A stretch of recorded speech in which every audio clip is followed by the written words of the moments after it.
everybody, this is Gerryl Krilic, Frisco Fit City Ambassador, welcoming you to this edition of the Get Moving Minute.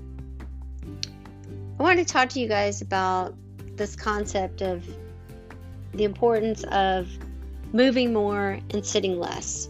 I want you to think about your typical day at home. There's likely many times when you're going to be seated.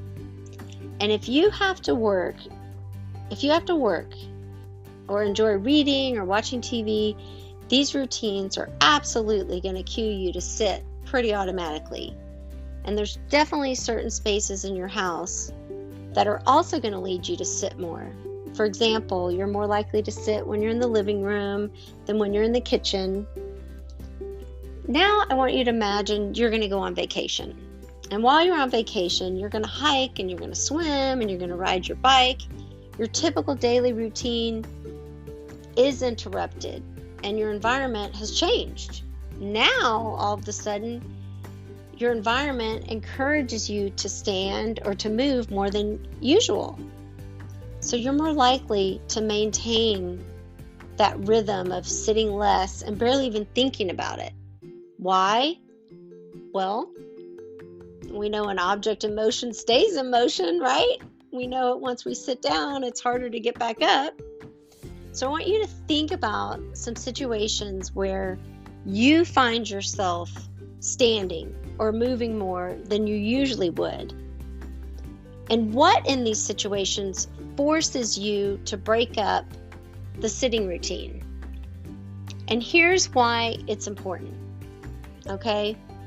Studies show that sitting for long periods of time can actually increase our risk for cardiovascular disease, type 2 diabetes, and some types of cancer. Here's the ding, ding, ding for me. This is even true if we exercise regularly. So sitting less is going to reduce these risks, okay? There's an obvious benefit to having a regular exercise routine, but there's a completely separate benefit to moving more and sitting less. So it's not one or the other, folks. Number two, the way our environment is set up has a big influence on the amount of time that we spend sitting. So it's always going to be helpful if we can rearrange our spaces in ways that encourage us to sit less.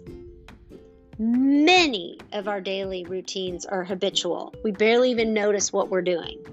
So when we become a little bit more aware of our habits that lead us to sitting for longer periods of time, we can then begin to build new habits that are going to help us get up and get moving around. So I want to challenge you to think about your day-to-day and what it is that you're typically doing. And are there some ways that you can get a little bit more movement into your day and find yourself sitting less, moving more? Here's a pro tip.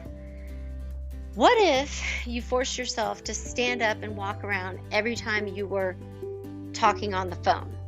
Or what if you forced yourself to stand up and walk around every time you check your social media or check your apps? Think about it. If you have a desk job and you typically sit throughout the day, what if every time you had to take a phone call or chat with someone on the phone, you use that as an opportunity to just get up and move around your office, move around your desk, move around the room that you're in? And this doesn't have to be walking up and around the block, guys.